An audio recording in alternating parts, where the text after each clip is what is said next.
আসসালামু আলাইকুম আরহামাতুল্লাহ। প্রিয় দর্শক, আজ আমরা এই ভিডিওর মাধ্যমে পাহাড় সমপরিমাণ ঋণ পরিশোধের যে দোয়া এবং আমল রয়েছে সেই দোয়া এবং আমল খুব সহজ এবং সুন্দরভাবে একে একে ভেঙে ভেঙে মুখস্থ করে নিব।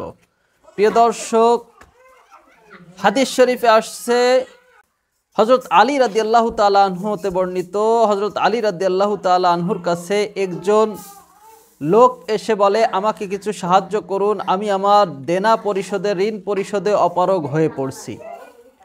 তখন হযরত আলী রাদিয়াল্লাহু তাআলা আনহু বলেন, আমি কি তোমাকে এমন একটি দোয়া শিখিয়ে দেব যে দোয়াটি আমল করলে, যে দোয়াটি পাঠ করলে পাহাড় সম পরিমাণ ঋণ পরিশোধ হয়ে যাবে। দোয়াটি রাসূলুল্লাহ সাল্লাল্লাহু আলাইহি ওয়াসাল্লাম শিখিয়ে দিয়েছেন।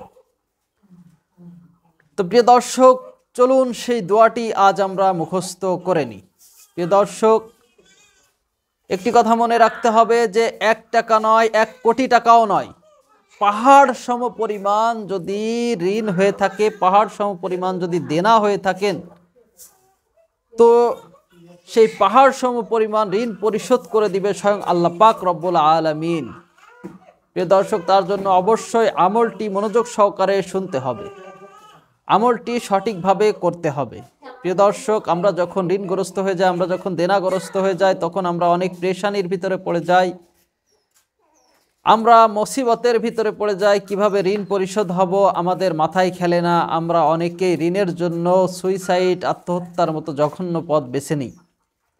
প্রিয় দর্শক, চলুন সেই দোয়াটি এখন আমরা ভেঙে ভেঙে মুখস্থ করে নিই, তারপর দোয়াটি আমল করার সঠিক নিয়মটি আমরা জেনে নিব। প্রিয় দর্শক, তো তার আগে ভিডিওটিতে লাইক দেওয়ার প্রয়োজন বোধ করলে এখনই একটি ক্লিক করে লাইক করে দিন, এবং চ্যানেলটি সাবস্ক্রাইব করে না থাকলে অবশ্যই চ্যানেলটি সাবস্ক্রাইব করবেন। ভিডিওটি দিন প্রচারের স্বার্থে শেয়ার করার অনুরোধ রইল। তো চলুন দোয়াটি জেনে নিই। সকলেই আমার সঙ্গে সঙ্গে পাঠ করবেন এবং মুখস্থ করে নেওয়ার চেষ্টা করবেন। দোয়াটি হচ্ছে, আল্লাহুম্মা কফিনি বিহালালিকা আন হারামিক বা আন হারামিকা ওয়া আগনিনি বিফাদলিকা আম্মান সিয়াক। দোয়াটি আমি আবারই পাঠ করছি, সকলেই মনোযোগ সহকারে শুনবেন। দোয়াটি হচ্ছে, আল্লাহুম্মা গফিনি বিহালালিকা আন হারামিকা ওয়া আগনিনি বিফাদলিকা আম্মান সিয়াক।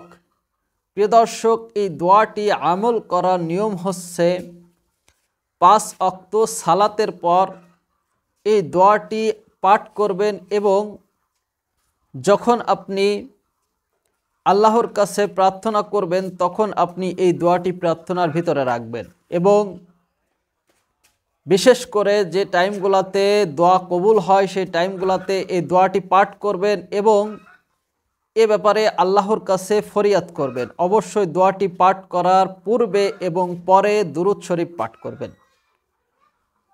প্রিয় দর্শক, রমজান আমাদের অতি নিকটেই, তাই রমজানের সকল ধরনের দোয়া শিক্ষা বা রমজানের সকল নিয়ম কানুন জানতে আমাদের চ্যানেলটি সাবস্ক্রাইব করবেন।